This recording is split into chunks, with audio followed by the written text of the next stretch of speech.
कोई कमीशन बनना चाहिए इस धरने से और उसके बाद ये जो अटैक है इस पर तहकीकात के लिए? आयशा, कमीशन कौन बनाएगा, उस पर कौन होगा? हमारा कोई रियासत का इदारा ऐसा है जो डिस्क्रेडिट नहीं हो चुका। हमें पता है किस सतून के ऊपर इमरान खान साहब खड़े हैं, हमें पता है इलेक्शन कैसे वोट को इज्जत नहीं दी गई, और हमें पता है आजकल की जो सियासत हो रही है उसके अंदर इसकी क्या अहमियत है या नहीं है, जो भी है।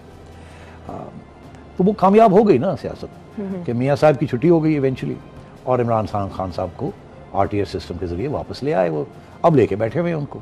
और तो ये मैं समझता हूँ कि बड़ी बदकिस्मती है इस मुल्क की कि आज हम ये नहीं कह सकते कि FIA न्यूट्रल है, हम ये नहीं कह सकते कि नैब न्यूट्रल है, हम ये नहीं कह सकते कि पुलिस न्यूट्रल है, हम ये नहीं कह सकते कि इदारे जो हैं बाकी वो न्यूट्रल हैं। आजकल क्या हालात हैं वो तो बाद में तारीख में पता चलेगा, इस किस्म के फैसले आते हैं, मगर अभी हाल ही में जो 2 चीफ जस्टिस यहाँ से गए हैं उनका रिकॉर्ड तो इतना अच्छा नहीं है कि वो तो कोई न्यूट्रल नहीं थे।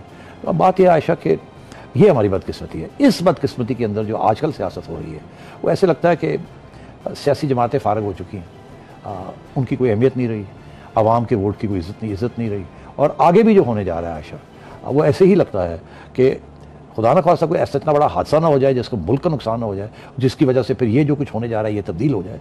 मगर अगर हालात ऐसे ही रहे तो अगली इलेक्शन भी जो है वो RTS और EVM मशीन्स के वो भी अपोजिशन हार जाएगी और इमरान खान साहब जीत जाएंगे।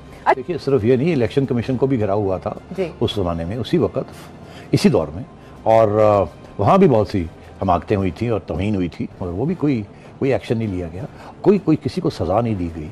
तो बिल्कुल जाहिर है कि अगर कोई साजिश होती है तो उसके अंदर फिर सजाएं तो नहीं होती ना, वो तो फिर एक मिलजुल के चीज बनाई जाती है। YouTube पर Googley TV देखने के लिए youtube.com की सर्च बार में Googley TV टाइप करें। Googley TV के पेज पर सुर्ख रंग के सब्सक्रिप्शन वाले बटन पर क्लिक करना ना भूलिए। YouTube पर अपलोड होने वाली वीडियो से बाखबर रहने के लिए बेल आइकॉन पर क्लिक कीजिए। आपको हर नई आने वाली वीडियो के बारे में नोटिफिकेशन मौसूल हो जाएगा।